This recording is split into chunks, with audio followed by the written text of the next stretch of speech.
Well, Brad, thank you so much for joining me on the podcast today. It's great to have you.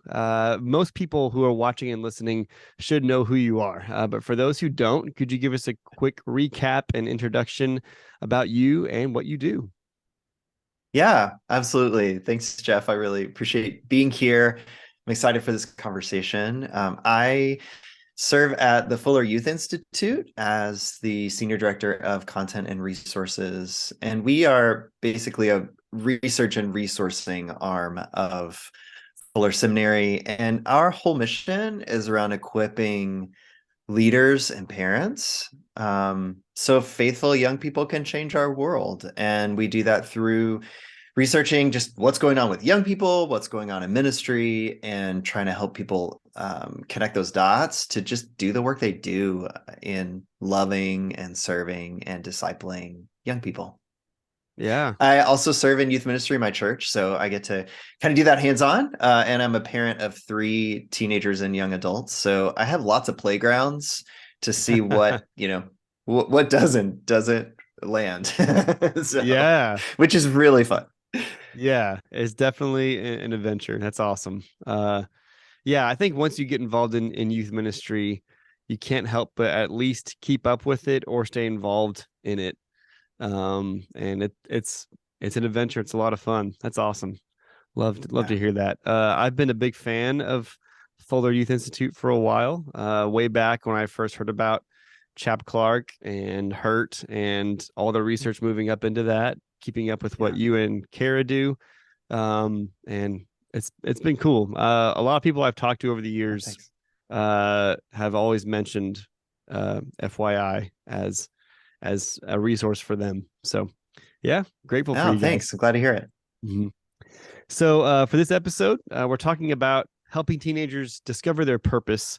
More importantly, framing it in the context of what their God-given purpose is. You and Kara Powell at Fuller Youth Institute, you all teamed up a few years ago and wrote a book called Three Big Questions That Change Every Teenager. And I'd love to start with the creative process and motive for making that book, and for making purpose your final big question that you guys tackled. What factors led to you and Kara including that in your big three questions? Well, anybody who's spent time with teenagers knows that they have a lot of questions, Mm-hmm. and kind of what we our bias is that every teenager is a walking bundle of questions. Yeah. And the research would prove that out. So, I mean, really to go back to the origin, you mentioned Chap Clark, and of course, our early work was really shaped by Chap. And one of the things that he talked about in his own research and writing was this journey along that he called it the adolescent tightrope. And so this developmental phase, that kids are in the season of life. And there he didn't use the exact same. He talked about identity and belonging and autonomy, um, and we over time, through talking with Chap, through following the work of folks like Mark Oestreicher, Mm. the folks at Orange and their research in the phase project, looking at over each developmental phase, as well as talking with some psychologists and developmental folks, we sort of zeroed in on these three, what we call the three big questions of identity, belonging, and purpose. So who am I? Where do I fit, or where do I belong? And then what difference can I make? Kind of the why am I here? Why does my life matter? And as we started to probe on that a little more and dig a little more, we really feel like most questions that teenagers are asking, outside of the obvious ones like when are we going to eat, and what's for like can I have a new phone? I mean, there's Yeah. those kind of questions, Yeah. but these bigger questions sort of all filter into these big buckets of identity, belonging, and purpose. And we sort of tested that theory out on a whole lot of folks, and zeroed in. And when we started to even to look at what's out there in youth ministry, realizing a lot of what we do in discipleship sort of zeroes in on one or more of these questions. And so we also felt like we just really needed to understand today's teenagers A lot of the work that we do in youth ministry is informed by work across the decades, really great work, great research. But a few years ago, I realized, Jeff, that I kept hearing in youth ministry circles, people would quote the National Study of Youth and Religion, Mm, which I've quoted a whole lot in my, in my career. And we, I mean, the young people who were part of that National Study of Youth and Religion are now hitting 40. All right. They're millennials. They're not teenagers by a long shot. They were, and we learned a lot from them. But today's cohort of young people, of preteens, teenagers, young adults, they're just different, right? hmm And so those differences in Gen Z from millennials, those differences in just what it's like to grow up today in a radically different world, we wanted to sit and just listen to teenagers talk about their lives on their terms for right now and what it's like to be alive right now. So hmm that really is what led us into this particular project. Yeah, very cool. Yeah, very different. I remember even just a handful of years ago, when there was some kind of social uproar with young people like at beaches or doing stuff in March, and I saw people online, definitely older generations, blaming those millennials on spring break, and we're all like, we're in our mid 30s, like that's not us. Stop blaming us. Stop blaming everything on millennials. Okay, so yeah, I think people understanding generational shifts. And now, we're in the second semester of the first school year for Gen Alpha being in middle school. And so there's several studies that are already coming out on that and how even more inundated they are. I remember sitting and listening to Mark Matlock at a Planet Wisdom conference years ago talk about sociologists talking about Gen Alpha and how they could have as many as 4 or 5 different careers, not to mention all the jobs in between and how much Mm. technology is shifting everything. So it's always good to get the perspective of the teenagers that you're studying. And I loved Yeah. reading that book and seeing at least one of the students interviewed who kind of used the language that you guys have been using, because he went and looked both you and Kara up online to see what you were looking at before the interview, right? And so they're being adaptable, being aware of everything. We need their perspective, not just our, well, I read this very comprehensive study 15, 20 years ago, and now I know everything. Like, we always need to learn how to do our job over again in some ways, right? Yeah. Yeah. That's a really good way to put it. I mean, I've been in youth ministry since the 90s, and I have had to learn over and over again, really. And of course, there are things that last and there are through lines, but Mm-hmm. in a lot of ways, we carry with us a set of assumptions that are no longer accurate. Mm-hmm. Yeah, Yeah. yeah, true. I definitely catch myself thinking, that's more of an assumption and a generality at this point. That's maybe not specific enough. So I definitely want to plug the book. If you're watching and listening and you haven't read the book, you need to read the book. But I did want to take a few off roads here with some questions. Yeah. So I feel like youth ministry is where you really get to roll up your sleeves and get in the depths of scripture with students. Not that it doesn't happen in children's ministry, but in youth ministry, just developmentally, right? Moving from concrete to abstract, asking that first question that you started off with, uh, who am I?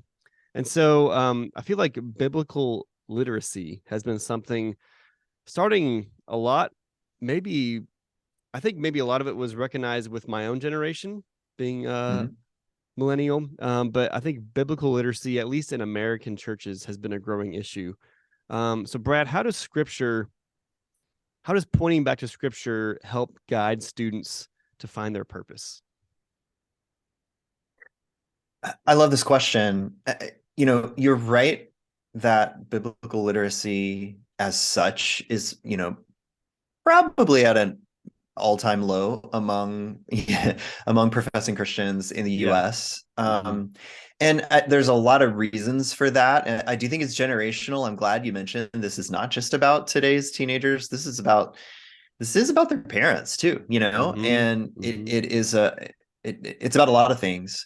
But setting that kind of over here, setting the why aside for a minute, I get so excited about the potential of opening up scripture with young people, in part because sometimes it's giving them a really fresh look at something that they haven't interacted with a lot before.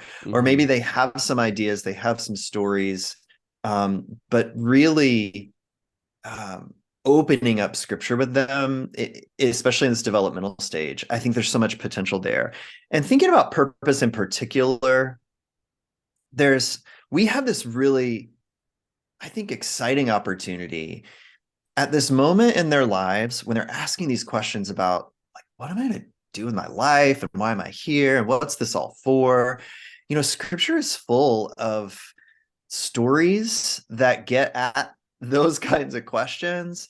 It's full of guidance. It's full of poetry and instruction that all, it's not all about purpose, but there's a lot in there about purpose. And I think one of the big things that scripture does when we open that with teenagers is we can help them put their questions today in the context of a much bigger story. Hmm. And so, you know, part of where we land in our own research and thinking theologically about purpose is one of the greatest gifts we can give students is this sense of my story matters and my purpose matters because it's caught up in this bigger story of what God is doing. Hmm. And scripture helps us see, all right, here's this through line of what God has done, what God is doing now, what God will do in the future. And we can put our own we can put ourselves in that story in a way that isn't just so focused on me, and the American individualist version of like my purpose and, Yeah. you know, my success and all of that. We can detangle it a little bit by Mhm. saying, actually, you're part of something so much bigger. And that's really good news because it also lowers the pressure a little bit. I think scripture gives us some really beautiful um, like to zero in. I'm struggling with the word instruction here, but think about the instruction of, you know, Jesus is pointedly asked about the greatest commandment. Like there's all these commands, there's all these rules. Like what do we really need to zero in on? And Jesus says really clearly, it all kind of comes down to loving God and loving other people as you love yourself. And Mhm. we can work with that, right? Like we can work with that in youth ministry in a way that says, hey, here's the scriptural grounding for how we are meant to live out our purpose. And when we can help students get first things first, then a whole lot can flow out of that. Yeah. One more example along those lines. Just recently in our youth ministry in my own church, we've been looking at the Beatitudes with students and in Matthew 5. And, you know, I got to be honest, when we were heading into this, I was thinking, I don't know how this is going to land. I don't know, you know, like, how does this really sound Yeah. to Yeah. these, you know, students? And I got to tell you, we've had some really rich conversations where they're sort of digging in and unpacking, gosh, what could that kind of life look like? You know, Mhm. what could it look like if we actually in the halls of our high school were living out what it means to like to practice these sort of alternative ways of being that Mhm. Jesus lays out. Mhm. And that that gets me excited to think about opening up those kind of passages with students to think about their purpose like in everyday right now life as well as they're looking towards the future. Yeah. No, I love that. Yeah, the Beatitudes are really fun when you have to dive into them more and look at like why Jesus is referencing them and the way that he is and what does it mean to live this way. I love that you brought up the greatest commandment because even as you're talking, I think it helped me realize something that if you piece it together, it makes sense. But I've never pieced it together in this succinct thought before of, especially middle schoolers, when you're asking the question all the time, who am I? obviously self-esteem, obviously the way technology influences our self-worth, our fear of missing out, our trying to figure out things.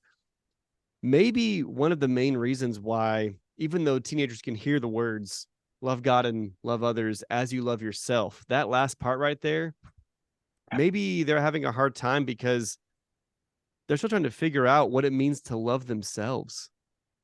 And so Yeah. if they don't have a groundwork for that, that's where I think the influence of certainly and primarily their parents and their family, but coming alongside them, youth workers need to help them establish a base of reality. What you mentioned earlier, where we fit in God's big story and why our story matters. Yeah. I got the chance to meet Alistair McGrath once, the theologian, and I asked him why he made one of his latest books about apologetics, narrative apologetics, and he Yeah. said one of the things he said was it's because we want to teach people and help people know that their story matters because their story is a part of my story and it's a part of the bigger story at play. And so it's not just about science or logic or anything else. Like the way God is moving in your life is valid and needs to be shared as part of the reasoning behind the reality of who God is. And so I think establishing that base of reality for students is just as important for their purpose, what we're talking about, but also their identity and how to love themselves, or else they're not even really going to understand. Okay, it sounds simple, love God and love others, but I'm not sure how to love others because I'm not even sure how to love myself. So, what does that even translate to loving God? And I think I've it's kind of a light bulb moment that if you say all those things separately, yeah, I've heard that and know that, but to put that together of like maybe students don't even really know what that means when we think, oh, it's assumed they would know what that means. And maybe they don't. Yeah. Yeah. There's a lot there. Yeah. Mm-hmm. And I'm glad you mentioned the spirit in that too, because I do think we can, when we talk about the Bible and when we talk about teaching the Bible and discipling with the Bible, sometimes we can leave out that element of, I mean, we can just over intellectualize this whole Yeah. thing, even talking about Mm-hmm. story and Yeah. um but there's something about, I mean, students need to hear from God's spirit that they are loved, right? That they are Absolutely. worthy, that they Mm-hmm. are worth loving and being alive. And Mm-hmm. I do think it's so important that we give space for the work of the Spirit in their lives and in their reading of Scripture, and that we emphasize this relational nature of God. You know, God is this interpersonal being. I mean, like talking about the Trinity can be really hard, especially with Yeah. middle schoolers, Yeah. because God is a mystery. But I think it helps when we say like God is at the very core relational. You know, God is Father and Son and Spirit as one in this beautiful relationship that models for us what it looks like to, love and mutuality and embrace. And God extends that to us and calls us children and calls us loved, Mm-hmm. and calls us like wanted, and these are, again, I mean, these are all scriptural terms too. But this sense of um, opening up for young people scripture, I mean, including in a way that says like look at what God does, like look at what God's spirit does in people's lives, and how the spirit can transform. I think that's so important for us to hold together, because young people are looking for that too. They're looking for that sense of um not just what's the word I'm looking for? Not just sensational experience. So I don't want to, I mean, we can overemphasize that, of course, like Sure. but this sense of the mystical. Like Mm-hmm. we're talking about faith here. We're talking about something Yeah. that is a mystery. And sometimes we get so set on like certainty and knowing the right information. And that's the Mm-hmm. kind of discipleship that I had. Mm-hmm.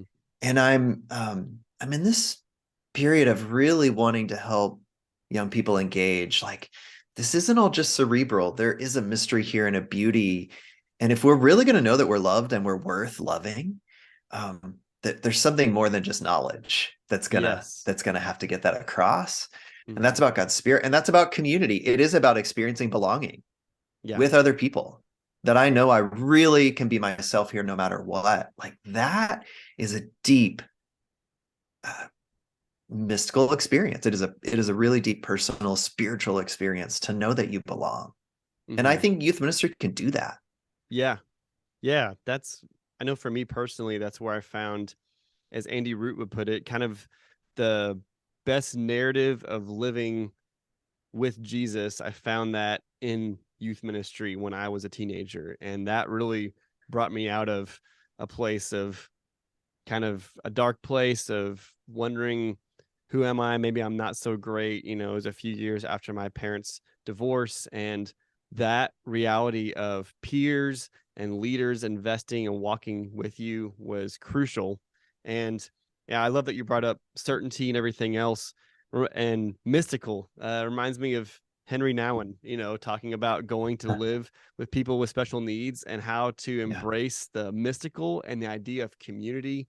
And Ephesians 2 says that we're saved by faith, not by knowledge. And so, what does that mean for us? There's a lot of important knowledge to acquire and talk about. But at the end of the day, like Paul says, if Jesus hasn't risen from the dead, we're the most to be pitied. And we have to Yeah. have faith that God is who he says he is. Mhm. And, for teenagers, that can be maybe frustrating to not have a clean, nice answer in a Google Yeah. age where you can have instant gratification and be able to bash someone's argument with all these points and you found in 10 seconds. Being able to have patience and wait and like sit in the tension and trust God. It's like that could be a hard answer, but it's Yeah. when you realize who God is and how he's just unfolded history, it really is the Mhm. most satisfying because it's within the vein of how he's created us to interact with him at this point, this side of Jesus coming back. Yeah. And when you have real people, tangible there to do life with, who are reinforcing that as well, that's one of the main reasons I think youth ministry is very crucial. Children's ministry and youth ministry, building those foundations. Yeah. So scripture obviously is a main component for students discovering their purpose. Um, and so youth ministry Maverick is the podcast, and I always like to take, if I can, whenever I can, kind of an outside perspective or an outside question that might be not traditional. And the last several years, with polarization politically within evangelicalism, there's a lot of how the church markets itself and makes itself known. And Brad, do you feel like the fractured canvas of how churches and Christians conduct themselves online or in the marketplace, do you think that's altered how students might go about saying, I'm part of the church and that's my purpose? Yeah. Yeah. I mean, look, Jeff, teenagers, they're watching, they're Mm-hmm. listening. Yeah. If we know anything about teenagers, we know that they're paying attention when we think they're not paying attention. Mm-hmm.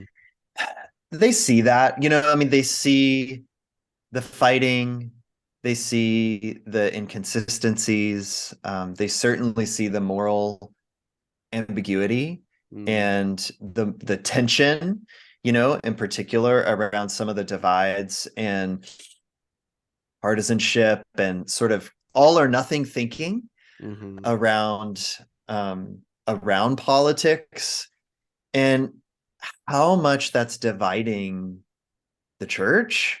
Mm-hmm. Um, and I think one of the big things they see in that is this lack of love and lack of graciousness in all of Mm-hmm. that. It's sort of like we're in a period of time when we love the fight itself. Like this sense of people being so against each other. It's almost like we're more committed to the conflict Yeah. and committed to certainty and committed to our positions than Mm-hmm. we are actually committed to people and to Yeah. loving people and trying to dialogue and work things out. And I think, I mean, a lot of young people look at that and they call that hypocrisy for Mm-hmm. Christians quite Mhm. honestly.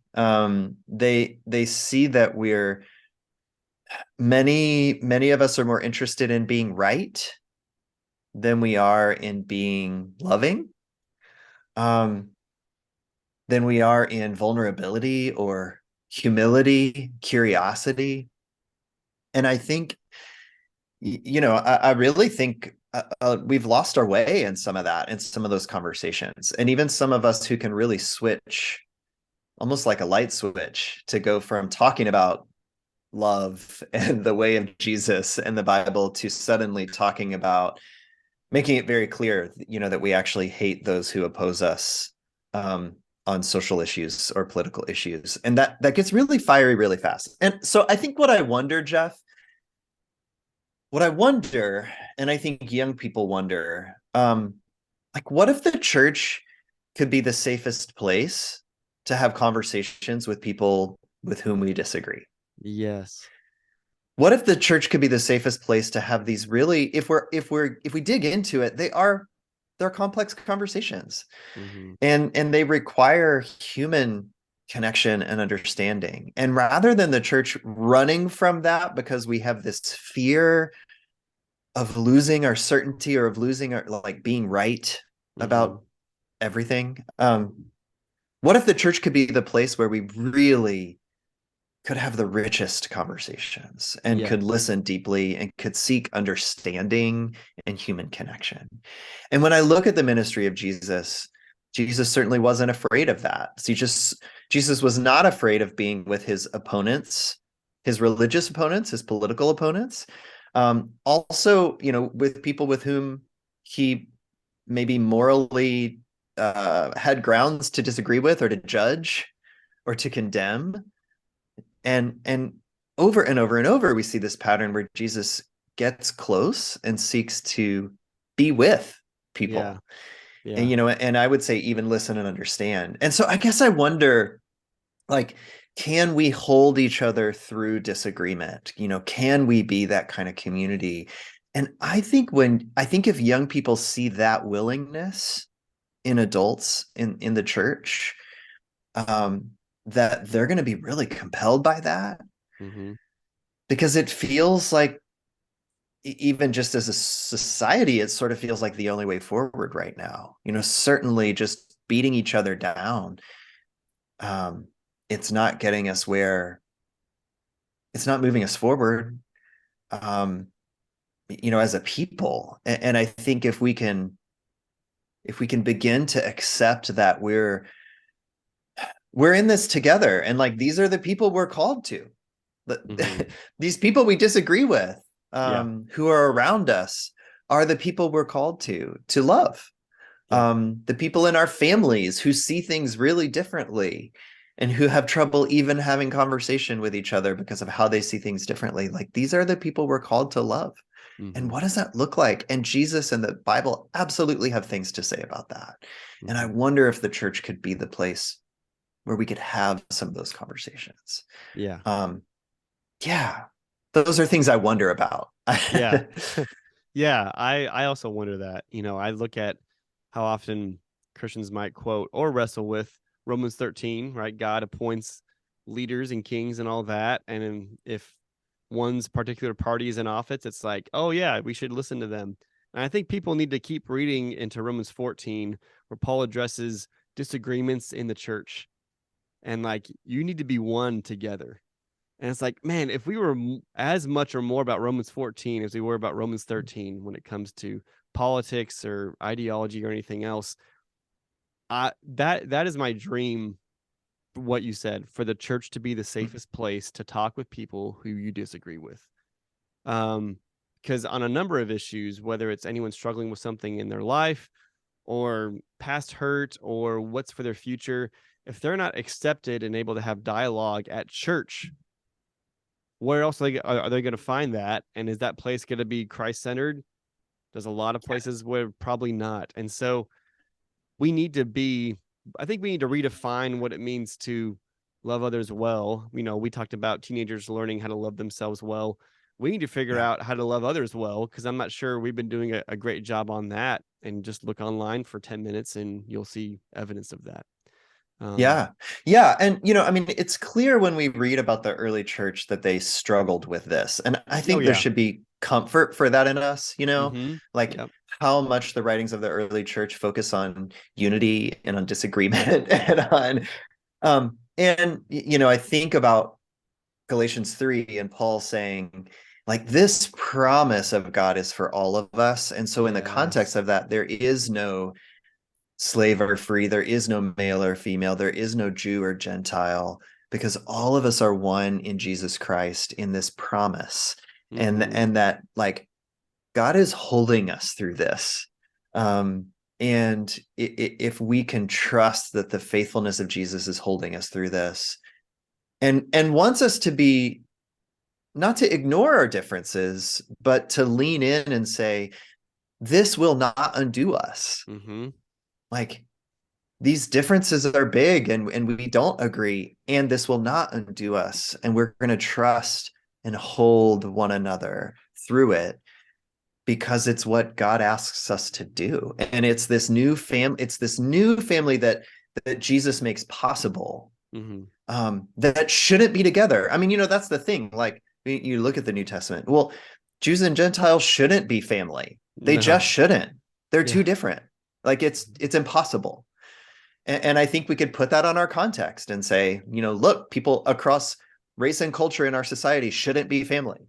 Mm-hmm. People across political parties in our, like, shouldn't be family. People across these social, these ways that we isolate from one another, and that we say we're so ideologically different. Mm-hmm. We shouldn't be family, and yet this is the very thing that Jesus has come to do.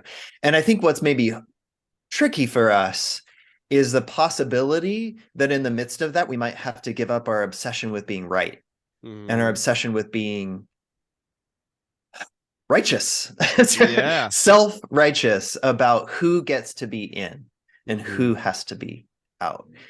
And I think that is going to make us uncomfortable. And again, scripture's comfort for me in that, because I see people having to be really uncomfortable in scripture with who's there, who's at the table, who's at the communion table. Yeah. It's very uncomfortable in scripture. And we gloss over that, but that has a word for us, I think, today. Mm-hmm. Yeah. It's not just offensive because of the exclusivity of Jesus, but it's offensive because anyone who's deciding who should be in and out don't deserve to be in either. And Yeah. so we need to have a good self-awareness of that. Yeah.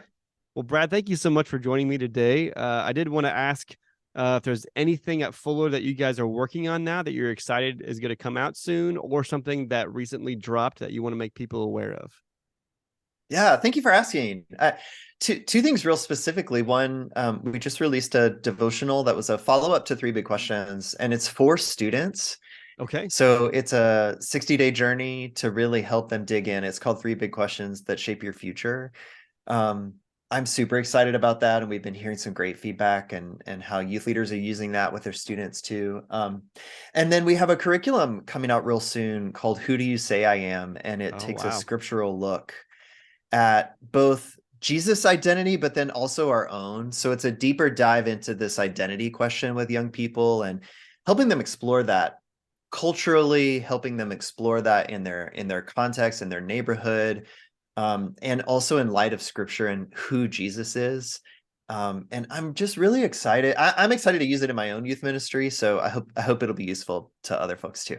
Yeah. Love it. Okay. Awesome. Well, I'll definitely have to promote that when it comes out. Love Appreciate it. hearing that. Yeah. Love hearing that.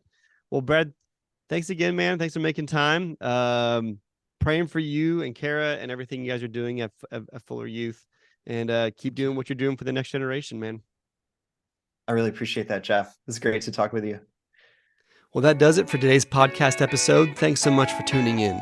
If you haven't already, please like this video and subscribe to this YouTube channel so you can have a heads up about when we have new content. Also, if you ever listen to podcasts in the car or somewhere else, please follow us on your podcast player of choice. We are on every single one of them. If you haven't already, please check out our website, youthministrymaverick.com. There you can see a comprehensive list of our guests, their bio information, a list of ministries that can help you in your own ministry, some articles I've written, and a store where you can get some podcast merchandise. Also, we have a big ask. If you would go and leave us a review on Apple Podcasts, not just a rating, but a review, take a screenshot of it and send it to me on social media. And in return, I will write you a thank you card and send you some podcast merchandise that you can't buy on the store. Well, that does it. We'll catch you next time. Adios.